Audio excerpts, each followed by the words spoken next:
South Dakota, and Idaho, and teaches courses for the military, wilderness, and austere medicine, as well as mountain medicine. She's also been the medical director for IMG and consulted with Mount Rainier National Park to streamline their rescue protocol. She was on Everest a few years ago when the earthquake struck and has an incredible story to tell that you'll hear tonight, so stay tuned for that. Please give a warm welcome to Dr. Emily Johnston.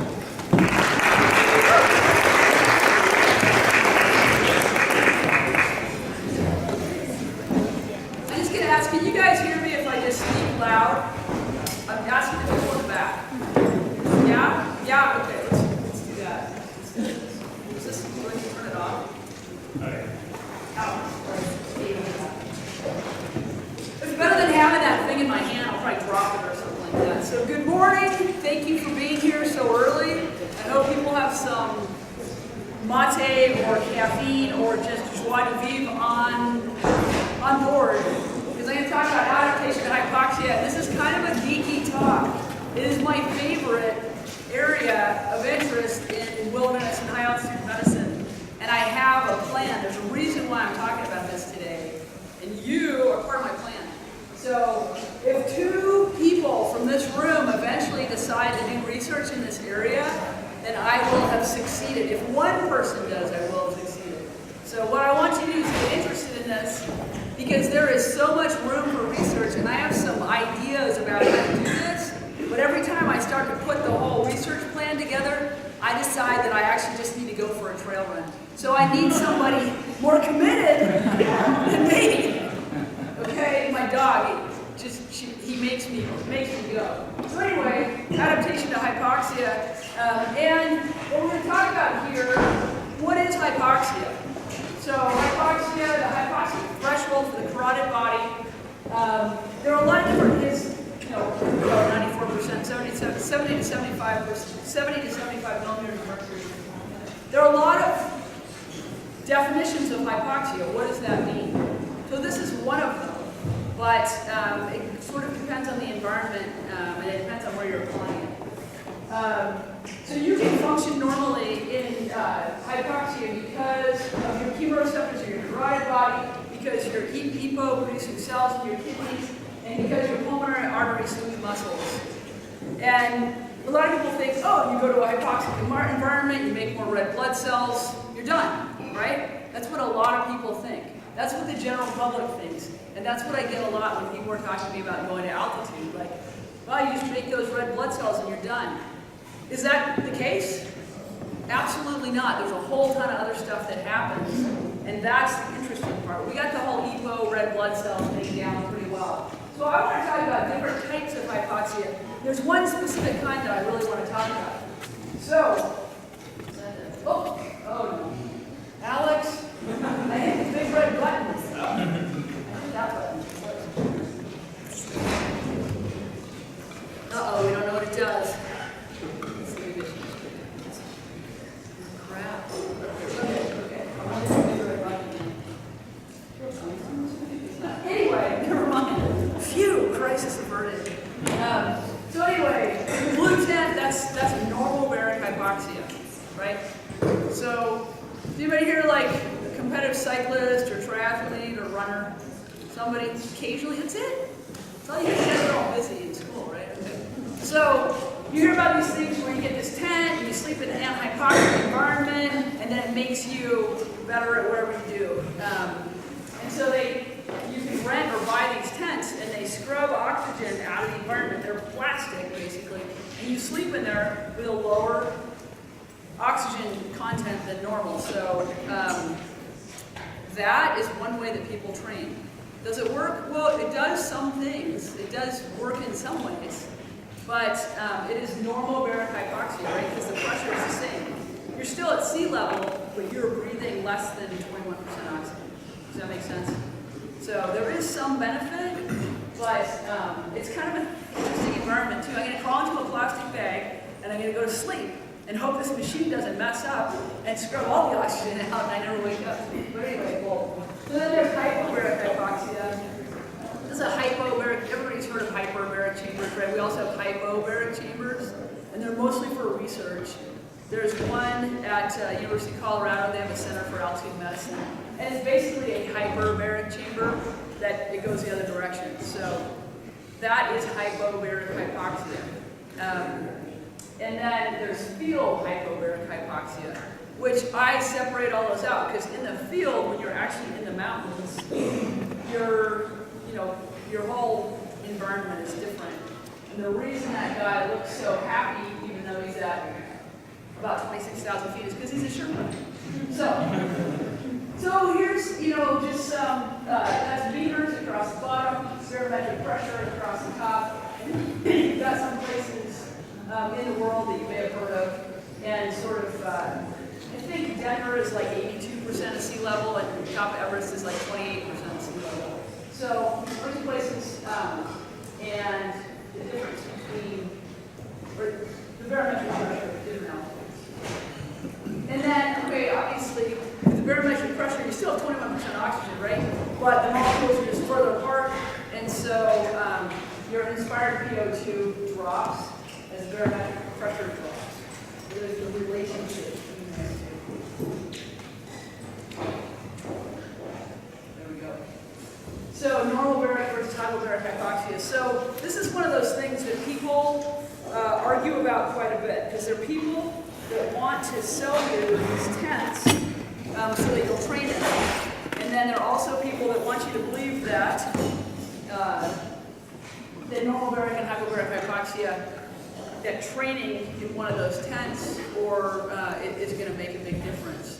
There are people who do rapid ascents of Everest now in 2 weeks, 14 days out of the U.S. climb Everest, come back home. And they do a lot of preconditioning in normobaric hypoxia. Well, these people are good people and experienced in a lot of ways. You cannot transfer normobaric hypoxia to that environment safely, or we don't have a way to do that yet.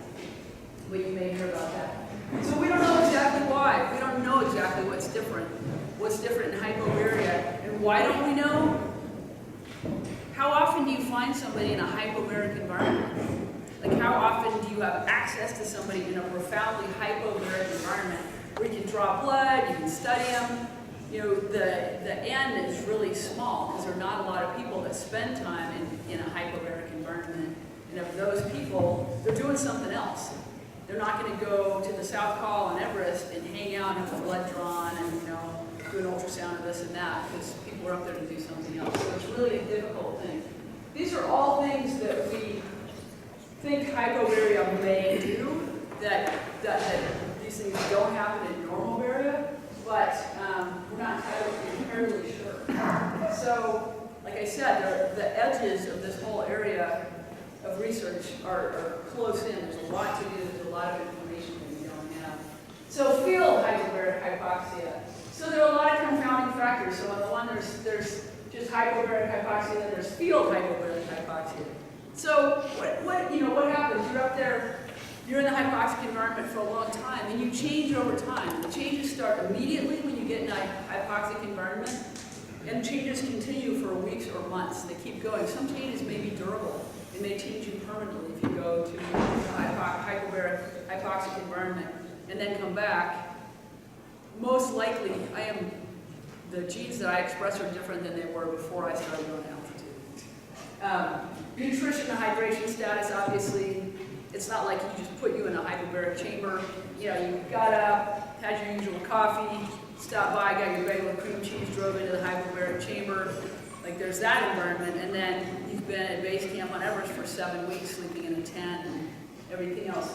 Stress is a big thing. We know that how it affects your neurohormonal environment. So stress is huge. And so you've been stressed for a while. You're going to climb some big mountain, or it's a difficult living situation. And so you get a bunch of cortisol. You've been stressed out for weeks. So your body is different. And truly, field hypobaric hypoxia is what I'm most interested in because I'm a climber and high altitude medicine person. But I'll talk about it in a minute. Just hypobaric hypoxia or just hypoxia, there are applications. We can study people in this environment and apply it to more normal hypoxic environments. So temperature, humidity, there's all kinds of things. So the higher you go, the weirder things get. I spent a lot of time up high. This bottom one is on Rampart 4, we're the guides, and the client is cowering in the back of the tent there. You can see he looks nervous. As you go up higher, things get weirder. And here's some altitude definitions, and these are like the medical altitude definitions. This would be a good thing to know, maybe for later. So 6,500 feet to 10,000 feet, about 18,000 feet are what those come out to. Moderate, high, and extreme altitude. Here's an interesting thing. So we're not the only people that go up high. You don't see a lot of animals when you go way up high. We did see a bear once at 11,000 feet on Mount Rainier, which was crazy. It was down climbing the Couts. And we see foxes pretty high, and then we see ravens and gray-crowned rosy finches. I see those all over the place. Once on Denali, there was a big storm, and after that, there was a duck that was up on the Hilton Glacier that basically like got blown in from the coast that was walking around like, where am I? And my friend Dave Hahn I was going down, he took the duck, put it in his sled, took it to the airstrip, and flew it to Talkeetna and let it go. Kind of the only duck that's ever flown in this. But it's interesting, look at this high altitude stuff. So we're not that good at going altitude, right? I mean, extreme altitude. Like, we're okay at it, but it definitely helps to use supplemental oxygen. We're not really designed for it, right? You can tell. You got to breathe really hard. You don't feel great. Your exercise capacity is not great up there. But these, look at this. The Ruppel's Griffin, 11,000 meters.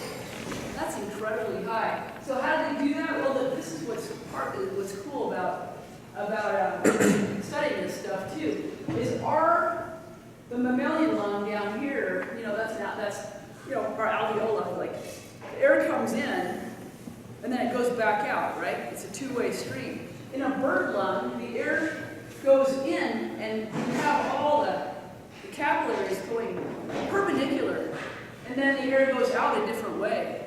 So you don't have this air just sitting in the alveoli. You don't have that dead air space thing going on. The air actually comes through, exposed to the oxygenated blood, and then it goes back out, and there's like a valve where the expired air goes straight out instead of going back through the area where the blood is. It's pretty cool. And this allows them to go much higher. Of course, they're birds. That's what they do, is they go up high, right? But it's cool to see adaptations like this. So one of the things is altitude research relevant? My take on wilderness medicine for a long time was, it's really hobby medicine, right? It's like, you know, who does it really benefit, right? I mean, it's fun, it's cool.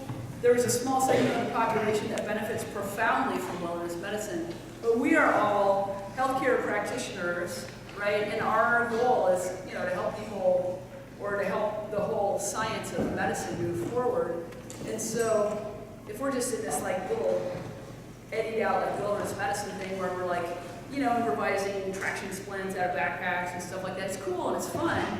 And someday you may actually use that, but how does that help all the people that have diabetes or heart disease? Or how does that add to the greater knowledge of medicine? So I really think it does. So Tibet, as some of you may know, has been occupied by the Chinese since 1959, and they have moved the Tibetans out quite a bit, sort of destroyed Tibetan culture, and they brought Han Chinese in to kind of dilute all the Tibetans in the Tibetan culture. They have spent, it's a great study group because the Han Chinese are not genetically designed to do well at altitude, and Tibet is up high. And so what we found is it's a great study group because the Han Chinese are not accustomed to altitude, and so they will move people, thousands and thousands of workers over there to work on a railroad or something like that, and a bunch of them will get sick. They've actually kept pretty good records, so this is good. We've got the data from this. So, you know, and they're moving there. Some people are being forced to move there, and so the mines in Peru, there's some really high mines in Peru, like gold mining and stuff like that. People that return home, so they're people that live at altitude their whole lives. They go somewhere for medical treatment, or they go to visit somebody, they come back and they get altitude sickness. When they return to home, despite the fact that they've lived their whole lives. So we can also, and this is where I think it's important, is learning what we learn about hypoxia in the mountain environment. Hypoxia, now I just spent all this time talking about normobaric versus hypobaric versus field, and I think it's important to make those designations. But hypoxia is hypoxia, right? What is a heart attack? Hypoxic tissue, right? What's a stroke? Right? So we can learn things about all of us goofy people who go to altitude intentionally. We can learn what happens and how to treat that. We can apply it to people. We can make a contribution to the greater body of medical knowledge. And that, I think, is the coolest thing about this area of research. So it's the last three there that really where we can contribute. And we can have fun doing it because we can have an excuse to go to some really cool high peak and climb it. And that's the whole thing. So when I went to University of Washington School of Medicine, we had to do this project called Triple I, Independent Investigative something. What was that? Inquiry, thank you. Does it still happen? Yeah. Okay. So this was great. And so my friend Tor and I went to Denali. And we went to 14,000 feet on Denali. We brought a portable co-oximeter, and we were comparing, we drew everybody's blood and we looked at their carboxy hemoglobin levels. And what we were saying was, the symptoms of acute mountain sickness and the symptoms of carbon dioxide poisoning are the same. So, does everybody just get carbon dioxide poisoning from cooking their tent, or they get an AMS? And so, we did that. We drew a whole bunch of blood. We hung out there for a long time. It was awesome. And then we went to the top, of course, and that we got credit for it. It was medical school. It was awesome. So, that's why we can do this fun stuff. But then, I think it's important to want to contribute to the greater body of medical knowledge. I think that's important. So, and here's another thing. So this is population density and elevation. And look at all these people that live between 2,000 and 2,500 meters. And I think I have notes. Yes, 75 million people live above 2,500 meters, 15 million above 4,000 meters. So it's applicable. There are people that live here, and the information that we learned from people that, like us who go up and study it, we can apply to these populations. And here's one thing. So this article, so High Altitude Medicine Journal of Biology. So Ben Honigman is one of the authors. I don't know if he still does, but he ran the Center for Altitude Medicine at University of Colorado. Does anybody know if he's still there? Does anybody know Ben Honigman? No. Somebody to watch, though. He's done some really interesting research. They have a hypobaric chamber there. And so if you read this, I don't need to read this to you. Hopefully, reading is important for getting into medical school or PA school, whatever you do. But it's cool. So we can contribute. I'm going to talk about HIFs in a minute. Do you guys know about hypoxia-inducible factors? Yes? In what context? I mean, how have you learned about them? How they, or do you just know about them in relation to altitude? Okay, got it. So I'm going to talk about this in a minute. And so all of this information, if we set up a good research project, I had this dream because I know a lot of people that have space camp and people that have infrastructure. It would be so cool to have an ongoing research project there. It's a 17.5, which is high enough. And we can go back every year and have great longitudinal studies. It just takes somebody who doesn't just decide they want to go trail running every time they kind of go. But we think the information we could collect would be great. And that's the question: how do we collect the data? So this is between Camp 3 and 4 on Everest. So there are a lot of people. Look at all the people, right? That's just typical, rush hour right around the summit window. So there are about 300 to 400 climbers registered to climb Everest every year. And for every one of them, there are probably 2 support people. So you got about 1,000 people at base camp. A lot of them are Sherpas, a lot of them aren't. But think about that. And when you go to Everest, my guide on Everest, it's a 10-week trip. It's 10 weeks. You spend so much time at base camp, reading books, and you're acclimatizing, right? But as I discovered at 14,000 feet on Denali, everybody wanted to come over and give us blood. We had that co-oximeter because we also told them what their crit was. And so they were competitive about who had the higher crit. And so what I discovered, though, was that some people were intentionally dehydrating themselves before they came over so their crit would be higher. So there's a downside too. But anyway, there are a lot of people hanging out, there are a lot of people up there that we can study, but it's not a very, it's Camp 3 on Everest, it's not a very hospitable environment. So, and the other thing is, how do you get samples out of there? Like, you get something that needs to be processed within 24 hours, how are you going to get that to Kathmandu in 24 hours? Well, a helicopter, right? Unless the weather's not good. And so there are logistical things, but about collecting data on any of this. Has anybody heard of a climber named Don? No, look him up. This guy's a total badass. He's amazing because he's totally under the radar. He's climbed amazing stuff. And he's been a guinea pig for a lot of expeditions. He's carried out samples of his poop and his pee and his blood and all kinds of stuff. He's done a lot of work. He's also just an incredible climber. And he's the guy who you just don't hear of. With Don Bowie, he's just, last name's spelled just like David Bowie. Look him up on Wikipedia or whatever, it's amazing. But he, has kept stuff frozen for weeks at a time, but just collecting the data, that's a difficult thing. So that was my sales pitch for somebody here to finish your degree, whatever you're doing, and then get a little experience, and then call me and go, yeah, I'm committed, I want to do this. Because I need some partners in crime, I'm not going to do it myself. But I feel like I have the connections and the infrastructure. I just need a more focused individual than me. Maybe somebody who doesn't have a dog, I don't know. Anyway, so now I'm gonna, are you guys still awake? Yeah? Okay, just making sure. Are you awake in the back there? Oh, asleep? Okay, good, just making sure. So now I'm gonna, so what do I have up here? Okay, I know that's not very nice. So what happens, what do you think? The first thing that happens at the cellular level when you go to altitude, what do you not have anymore other than pressure? Oxygen, exactly. So instead of oxidative phosphorylation, what do? Glycolysis, right? So you go from making 38 ATPs to making 2. Right, you guys all got it right. So that is one of the things that happens at the cellular level, right? You have to. If you don't have oxygen, right, you need oxygen, right? So that's what this is. That's glycolysis, oxidative phosphorylation. So how does that happen? Does your body just shift gears? Oh yeah, that's what we're doing. Well, in some ways, yes.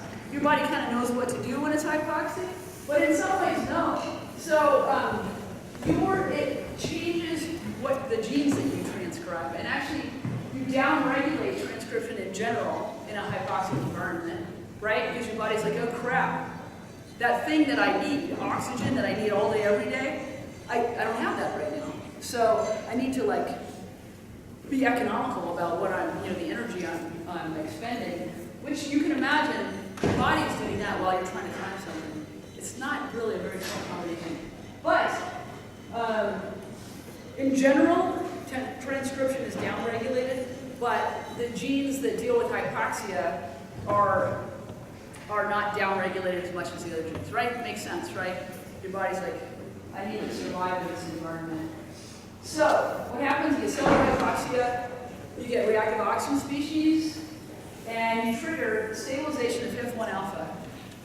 So, I'm going to talk more about that. You also get pulmonary vasoconstriction, right? You guys know about pulmonary vasoconstriction? At sea level, right? Pulmonary vessels in a hypoxic environment, they vasoconstrict. Why would they do that right now? It's happening to everybody right here, right now. Right? Because the bottom of your lungs are smushed, right?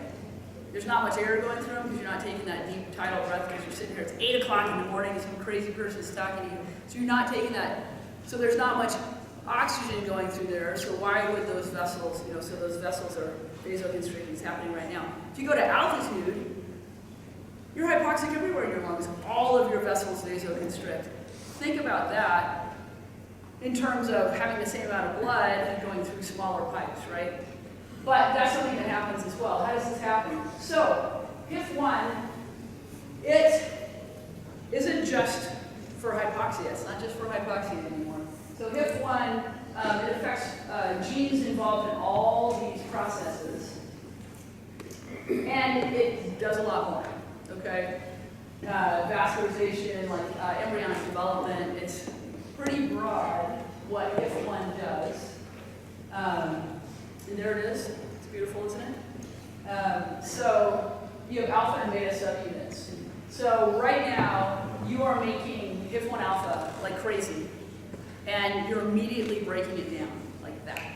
Normal environment, you make it, you break it down, you make it, you break it down. Doesn't make a whole lot of sense, but that's the way it works. So in hypoxia, it's not degraded. And so once again, this is what the HIF1 genes target. And once again, it's all about surviving in a hypoxic environment. So it binds to the hypoxia response elements in the target genes. There are more than 500 of these. So this is what happens when you go to altitude. You're not just making more red blood cells. Your HIF1 alpha is being stabilized. It's binding with HIF1 beta, and then it's hitting all these hypoxia response elements. So there's a ton of stuff going on here. And if you don't have, the von Hippel-Lindau protein is the one that is involved in this flagging process. If you don't have, you guys have heard of von Hippel-Lindau disease, right? Have you? It's a little bit of a zebra, but I think it's like a board question, you know, typically. Has anybody ever had a patient with von Hippel-Lindau disease? Yeah, me neither. But we've heard about it. So the von Hippel-Lindau protein, so the cells behave as if they're hypoxic. So you don't break down that HIF1 alpha, so your body acts like it's hypoxic all the time. And so you get these big vascular tumors, you get all kinds of problems. And remember, HIF is also involved in controlling apoptosis, and so you get tumors that shouldn't be happening. So it's interesting. It's like when good machinery goes bad. So here it is. You get your HIF1 alpha. This is hypoxia. This is normoxia on the left. This is hypoxia on the right. You get your HIF1 alpha. The von Hippel-Lindau protein comes in on the left, tags it. It gets broken down. You're done. If you're in hypoxia conditions, it binds and translocates into the cell, and it hits the hypoxia response elements. And there it is. And there are all kinds of different controls. So there's not just one HIF. That's HIF1. Okay, that's what I got. There are other HIFs too, and there are other, and you know, they're involved in a million different things. And HIF1 alpha is short term for the most part, but HIF2 alpha seems like it's more mid and long term stuff.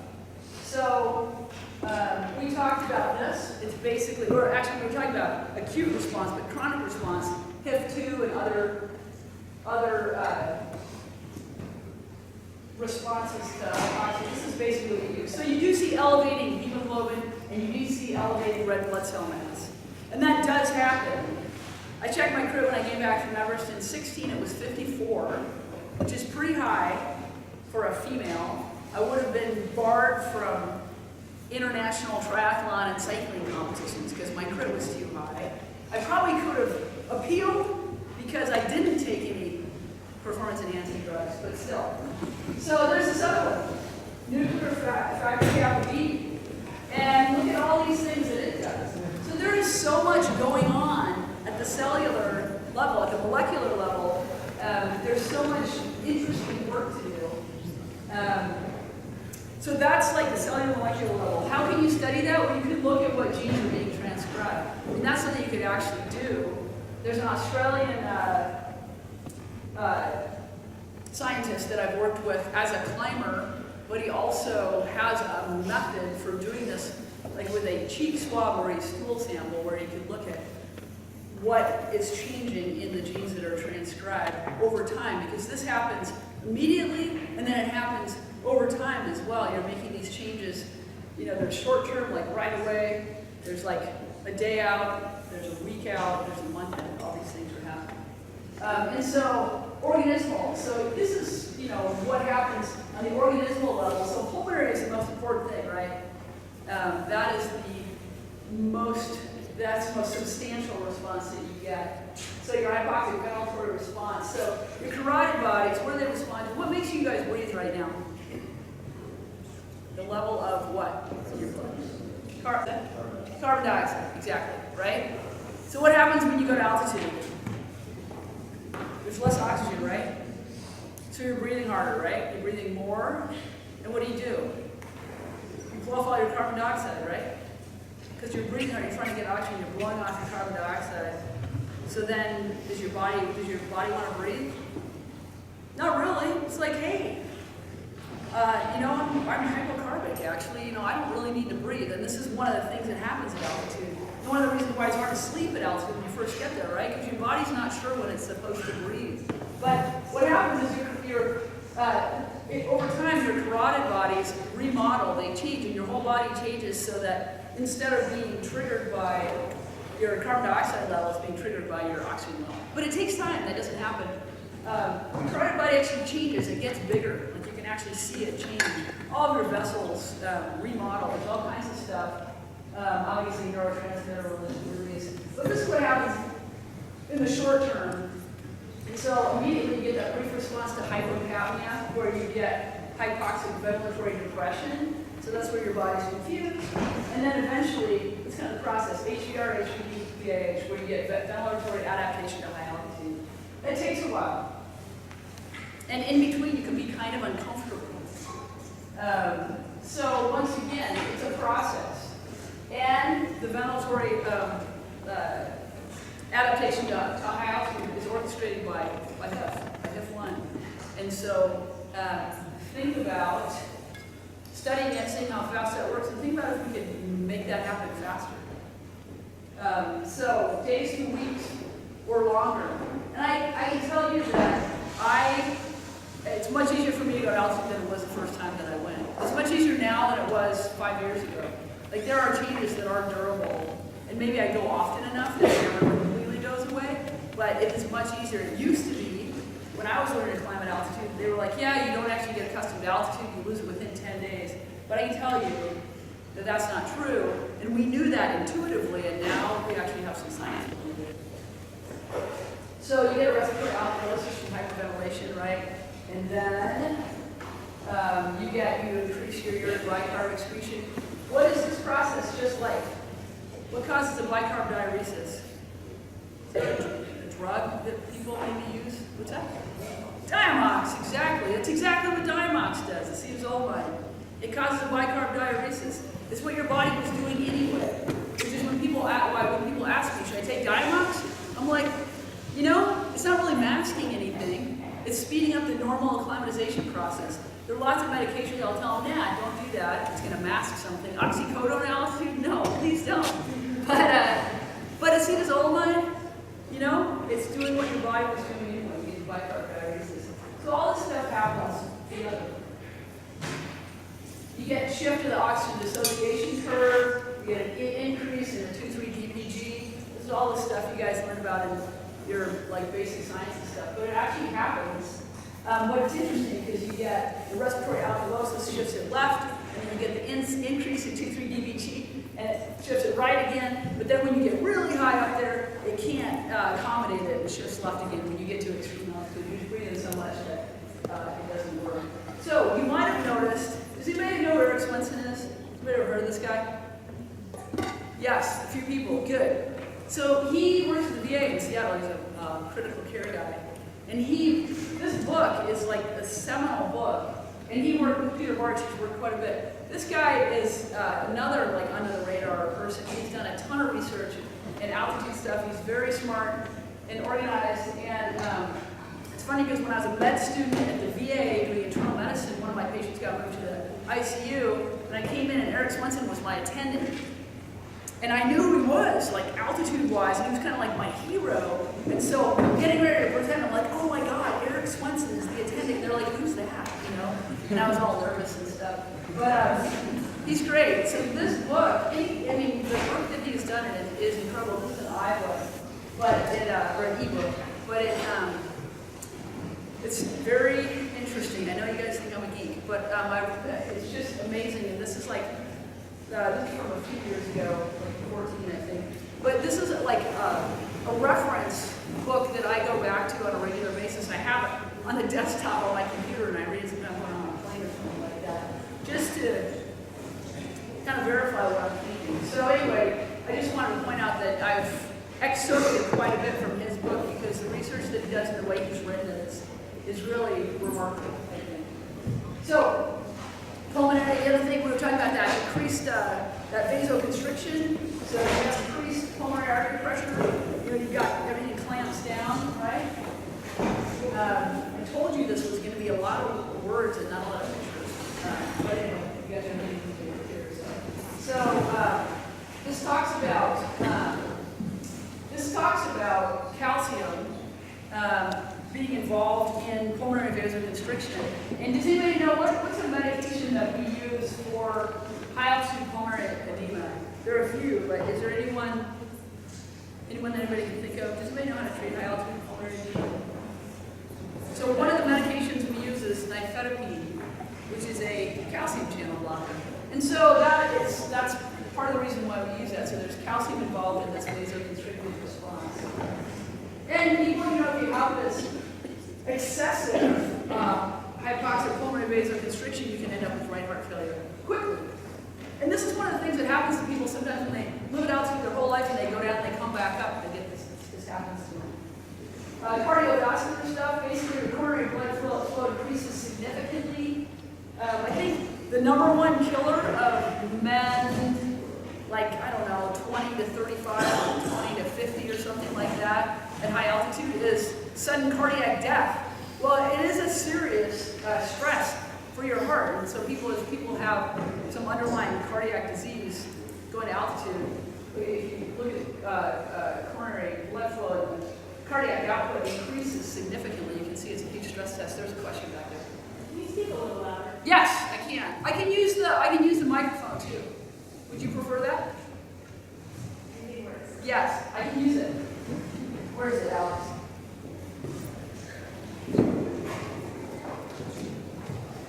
Got me? Is that better? Sweet. Thank you. I appreciate you asking. So anyway, if you look at this, what happens? It's a serious stress test for your heart. And it's not surprising that people with undetected heart disease, or maybe heart disease that they didn't put on their medical form, go up there and have heart problems. Right? I had a client in 15 on Everest who, I don't know, maybe just didn't like to train a lot. But anyway, we had an earthquake and avalanche and didn't have to climb. So he came back in 16 and his entire training regimen was sleeping in a hypoxic tent in Alabama where he lives, and then flying directly to base camp. So what happened? He got to base camp. Like, you can't do that. You didn't acclimatize at all, right? Got to base camp, and within 24 hours, he had an MI. And he flew back to Alabama. So, it's a serious stress test for your heart, being up at this high. So this is the way that your body adapts. And you get increase in sympathetic stimulation. Your blood pressure goes way up, your heart rate goes way up. And then you transition from acute, like boom, you're flying a helicopter in a helicopter 4,000 feet, we leave you, that's acute, and then sustained hypoxia. Your heart rate remains elevated, but it drops down slowly. There's this sympathetic response when you get to altitude, and your body is sort of freaking out because there's no oxygen, right? So all the systems go into motion to try to keep you alive, keep oxygen going to the cells. But then over time, that sympathetic response blunts a little bit. It drops down. Your blood pressure goes way up. It's a sympathetic response, right? My blood pressures are all the way like 90s over 50s or something like that. And I was on Chicago a couple weeks ago. My blood pressure at base camp was 14,000 feet, 150 over 100. That's a normal response, though. That's how it works, and then it drops back down. If you think about that, though, you think that might not be that good for you. Like, maybe it stresses you out a little bit. But it's sometimes, they actually there's a doctor up there that takes all your vital signs and tells you whether you can keep climbing or not. Otherwise, I wouldn't even look at those numbers, because there's just, don't ask questions you don't want the answer to, right? But just know that your blood pressure goes really high, and then over time your body gets used to it. And here's the one that everybody knows about, right? Everybody's like, you make more red blood cells, right? Which is good to a point, but then what happens if your blood's too thick? What happens? Like, you can have a stroke. People do have strokes at altitude. They're at 10, they're at, 26,000 feet. The weather's bad, they're laying around, they don't have a lot of water to drink, they're not moving. So your blood gets really thick. So what is hypoxia, or what is altitude sickness? It's hypoxia, hypobaric hypoxia sickness.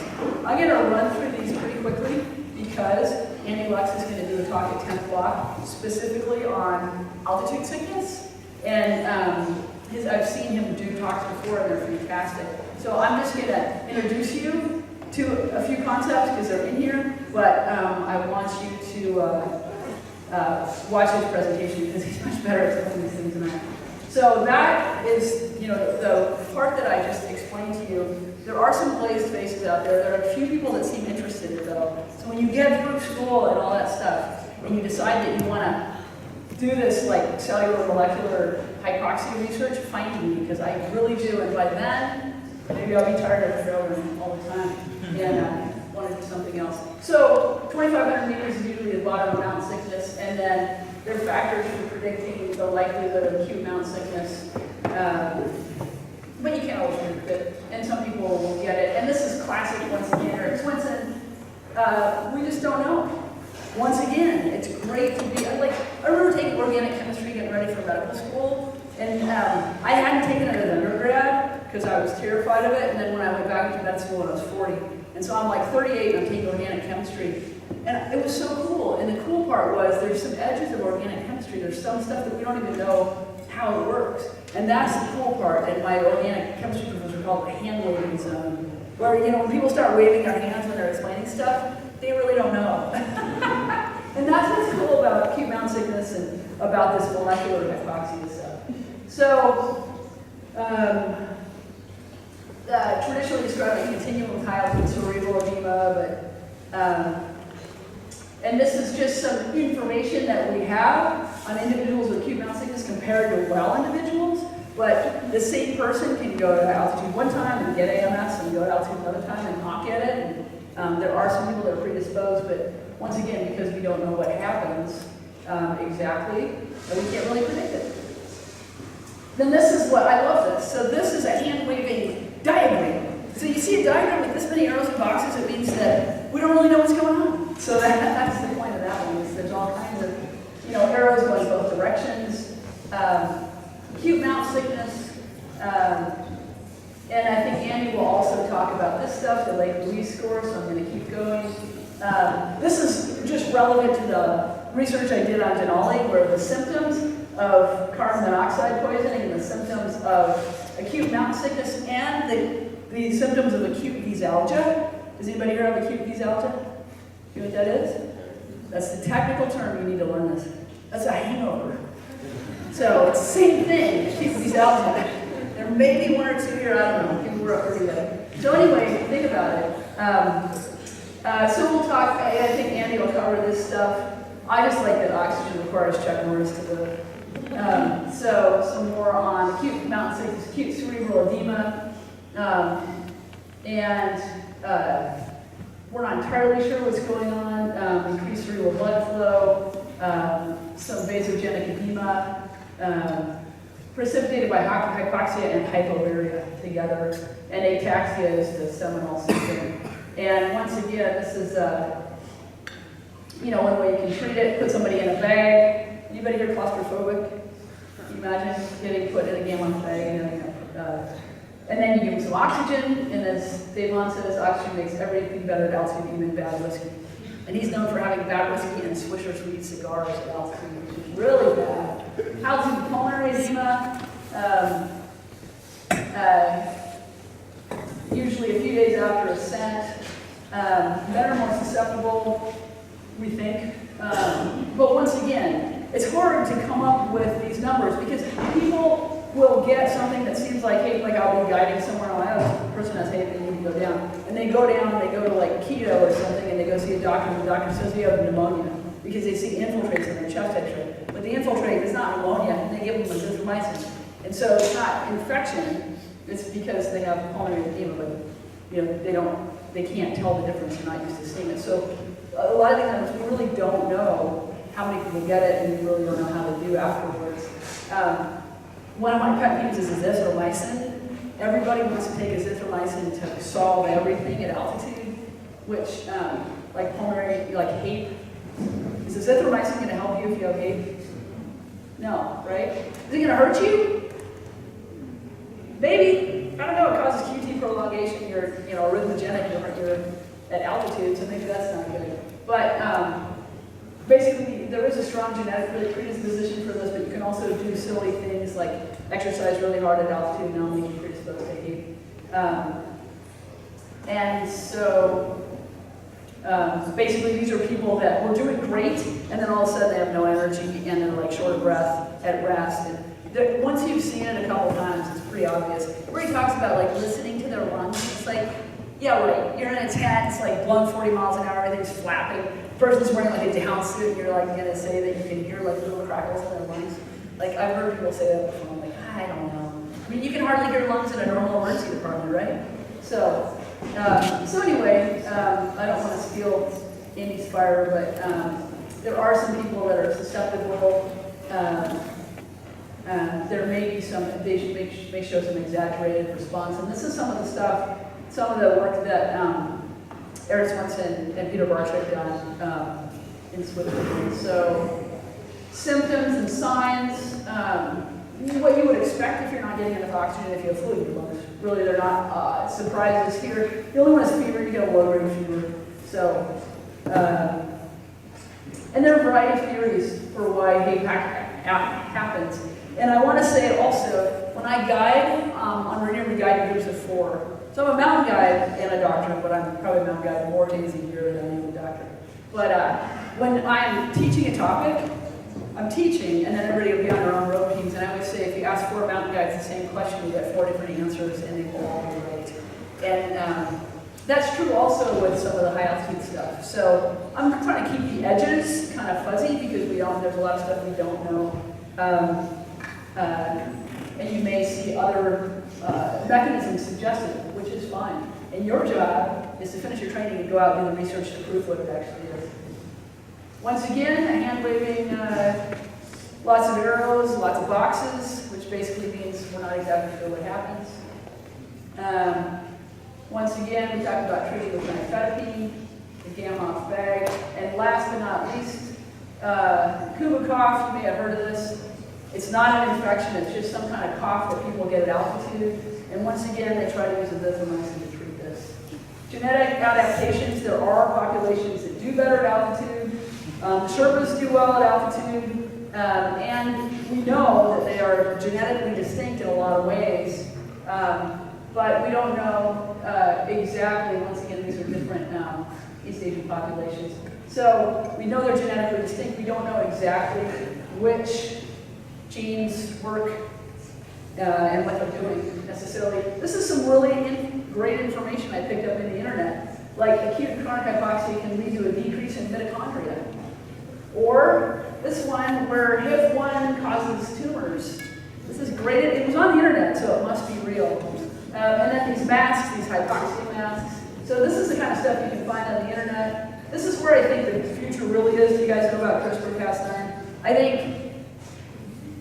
I don't know that much about it, but I just wonder if we're going to be able to go and you guys are going to identify the genes that we need to turn on at altitude. And then we're going to use CRISPR-Cas9 and be like, oh, you're going to 20,000 feet? Great. Do this. We'll turn those genes on with CRISPR-Cas9 somehow and send you to altitude a week later, acclimatized. Does that make sense? We need to identify the genes. So I work for the Army, too. I teach military mountain medicine and a variety of things for the Army. And they are particularly interested in being able to insert teams at altitude without having them live in a hypobaric chamber, right? Like right now, to insert a team at 14,000 feet or whatever. So I don't know that much about CRISPR-Cas9, but what I know, I wonder if once we identify these genes, we're going to be able to actually go in and turn them on. I presented this at a wilderness medicine conference in the last year, and somebody in the front row was like, no, but that means that people won't spend time in the mountains. They won't look at the cool sunrises, and who's bummed because we're going to be able to actually. And I was like, I love looking at the sunrises. I love running in the mountains, and that's great. But science has always been a runaway train. If there's a way to do it, somebody's going to do it. And so this is not necessarily what I think is best, but this is something where I just wonder if that's what we're going to go in and do. It'd be crazy. There are people that do offer a 14-day Everest climb now. Do I think that's safe? I don't really, no. That's what people want though, and that's what's always gonna push people in the direction of where science goes. So, that's the future, that's it. Any questions? I don't know if anybody actually fell asleep. I'm impressed. So those like 1.5 people out there that were like, that was cool, come talk to me at some point.